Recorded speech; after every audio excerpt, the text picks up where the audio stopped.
There comes a point in life when you have to face a truth that's uncomfortable, even painful. Not everyone is meant to go where you're going. And that's not because they're bad people or because you're better than them. It's because life has seasons. And not every person you start with is meant to cross the finish line with you. Some people are in your life to teach you something for a short time. Some are there to push you, to challenge you, to stretch your limits. And some, well, their purpose ends long before you realize it. The challenge is most of us don't recognize that moment, and we keep dragging relationships forward that were only meant to last for a chapter, not the whole book. We hold on because of history.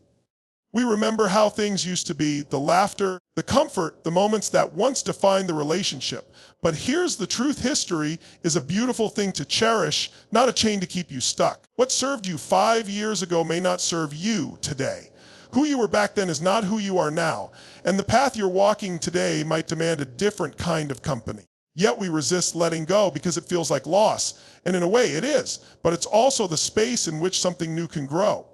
Think about it this way. If you were climbing a mountain and your backpack was full of unnecessary weight, rocks, gear you don't need, you wouldn't get very far. You'd be exhausted, distracted, slowed down. That's exactly what happens when you try to carry people who aren't meant to go to your next level. Sometimes the people you're holding onto are comfortable where they are, and that's okay. But if you're committed to growth, you can't slow your climb just to keep their pace. You can people love and still let them go. Letting go doesn't mean bitterness. It doesn't mean you cut people out with a hardened heart. It means you accept the reality of the season. You can wish them well, you can appreciate what you learned from them, and still recognize that your journeys have diverged. You're not abandoning them, you're honoring your own path. And in doing so, feel wrong. You're giving them the freedom to find the path that's right for them. Here's the trap we fall into. We think loyalty means holding on no matter what. Loyalty to someone else should never come at the cost of disloyalty to yourself. You have a mission, you have dreams, you have a vision for your life that demands your focus, your energy, and your courage. And every ounce of energy you spend trying to force a relationship that's run its course as energy, you're taking away from the very thing you're called to build. When you start moving toward a higher standard for your life, emotionally, spiritually, physically, not everyone will understand. Some people will resist it. Some will even try to pull you back, not because they're malicious, but because your growth makes them uncomfortable with their own stagnation. And if you let their comfort dictate your decisions, you'll shrink yourself just to fit their expectations. That's not love. That's self-betrayal. This is where courage comes in. It's not enough to dream big. You have to protect the space in which those dreams can grow. And that sometimes means creating distance from the people who once defined your comfort zone. That's one of the hardest things you'll ever do because it requires you to walk into the unknown. But here's what I can tell you from experience. The space you create by letting go is exactly the space life uses to bring in the people, opportunities, and resources that belong in your future. So don't cling out of fear. Don't stay out of habit. And don't confuse letting go with giving up. It's the opposite. It's choosing to bet on your future instead of your past. It's saying, I honor what we had, but I refuse to let it be the ceiling for what I can become. You are not here to drag people to your destiny. You are here to rise, to evolve, to live fully in alignment with your calling. And sometimes the most loving thing you can do for them and for yourself is to release your grip. Because the truth is, the right people will not need you to hold on so tightly. They will walk beside you because they share your vision, your values, and your pace. So here's the question I want you to wrestle with. Are you carrying someone into your future who belongs in your past? If the answer is yes, maybe it's time to loosen your grip. Not of resentment, but out of love. Love for them, love for yourself, and love for the future that's waiting for you, if only you'd make room for it. Once you've released the people who no longer align with where you're going, the next step is deceptively simple yet profoundly difficult. You have to redirect that energy toward yourself. And I'm not talking about self-focus in the shallow, ego-driven sense. I'm talking about the kind of intentional self-investment that changes the entire trajectory of your life. The kind where you treat your mind, your body, your spirit as the most valuable real estate you will ever own. Too many people, after letting go of someone or something, immediately rush to fill the gap with noise, new distractions, new people, new habits that keep them from feeling the emptiness. But here's the thing: that space you've just created is sacred. It's not a void to be stuffed. It's fertile ground to be cultivated. It's where you get to rebuild, reframe, and recalibrate who you are and what you want. The reason this is so critical is that life will always move in the direction of your dominant focus. If your focus is scattered on proving your worth to others, on pleasing people who aren't even watching, on winning back approval that doesn't matter, you'll end up exhausted and empty. But when you turn that focus inward and ask, what would happen if I became fully responsible for my own growth? You shift from living reactively to living intentionally. And that shift is everything. Think about how much energy we waste trying to control things outside of ourselves, people's opinions, the pace of their growth, their willingness to understand us. The reality is you have zero control over that, none. But you have absolute control over how you think, how you respond, what you learn, and the habits you build. That's where the return on investment is. That's where transformation happens. And here's the paradox: the more you focus on developing yourself, the more naturally the right people and opportunities begin to gravitate toward you. Not because you chase them, but because excellence is magnetic. When you become someone who is disciplined, self-aware, committed to their vision, you don't have to beg for alignment. It finds you. That's why this step is so powerful. Focusing on yourself doesn't mean isolating yourself. It means becoming the kind of person you would want to follow, befriend, or love. It means asking hard questions. Am I proud of the way I show up every day? Am I honoring my potential, or am I playing small to stay safe?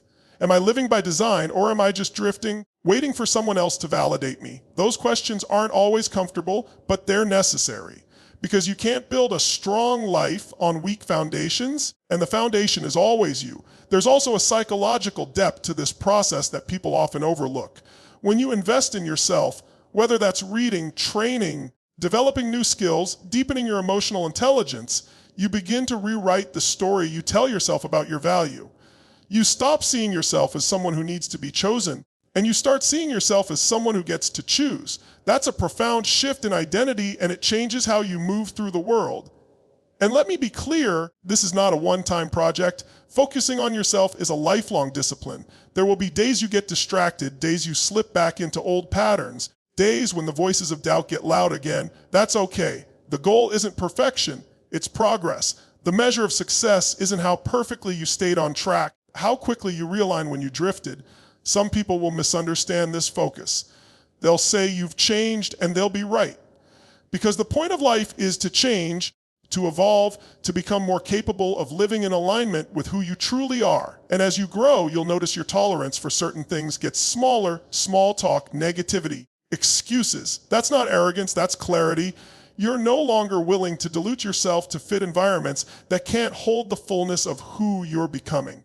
When you consistently pour into yourself, you're not just building a better life, you're building a better version of you who can handle more life. More challenges, more opportunities, more joy, more responsibility. That's why self-focus isn't selfish, it's stewardship. You've been given one mind, one body, one life. What you do with them determines everything else. So here's what I want you to leave with when you stop trying to convince people of your worth and start building it from the inside out. You stop being at the mercy of their approval. You reclaim your time, your energy, your future. And when that happens, you're no longer chasing life. You're leading it. The question you have to answer now is simple. Are you willing to become the kind of person your future needs you to be? Because the moment you say yes to that, you stop being a passenger and start being the driver. And that's when everything changes. Once you've done the work of letting go and started investing deeply in yourself, the third shift is about expansion. It's about stepping into a larger arena and refusing to shrink back to who you used to be. This is the point where you have to move from internal transformation to external execution. Because the truth is, growth that stays locked inside you will eventually wither. You've built the capacity, now you have to put it to work in the real world. And this is where fear usually tries to make its last stand. It will whisper that you're not ready yet, that you need more preparation, more certainty, more guarantees. But the truth is, readiness is a myth. You're never going to feel completely ready to step into something bigger because by definition, it's beyond your current comfort zone. The only way you truly become ready is by stepping forward while you still feel a little unsteady. The reason this stage is so important is that your environment responds to movement, not intention. You can think, plan, and visualize all day long, but until you take action, nothing in the external world shifts. The challenge is that action requires risk, risk of failing, of being judged, of not living up to your own expectations. Those are the same risks that create growth, confidence, and resilience. Without them, you stay in the safe, predictable loop you've been trying to escape. Philosophically, this stage is about embodiment. It's not enough to think differently. You have to live differently. If you've cultivated discipline, then show up consistently for what matters. If you've learned to value yourself, then stop accepting situations that diminish you. If you've discovered your voice, then use it to contribute, to lead, to inspire. Every choice you make either reinforces the old version of you or builds the new one, and there's no neutral ground. One of the most powerful things you can do here is to raise your standards, not just in theory, but in practice. People think standards are about what they expect from others. The truth is they're primarily about what you expect from yourself. Your standard for effort, for follow-through, for integrity, for how you handle adversity, these are the invisible levers that determine your results. When you lift those standards, your entire life recalibrates. And you can't raise your standards without changing your associations. This doesn't mean abandoning everyone in your life. It does mean being intentional about who you allow to influence you. If you spend your time with people who normalize mediocrity, who talk more than they act, who complain more than they create, then no matter how much work you've done on yourself, you'll find yourself pulled back down. But if you surround yourself with people who think bigger, move faster, and challenge you to stretch, you'll find that your own limits start to dissolve. There's also a deep psychological reason this stage matters.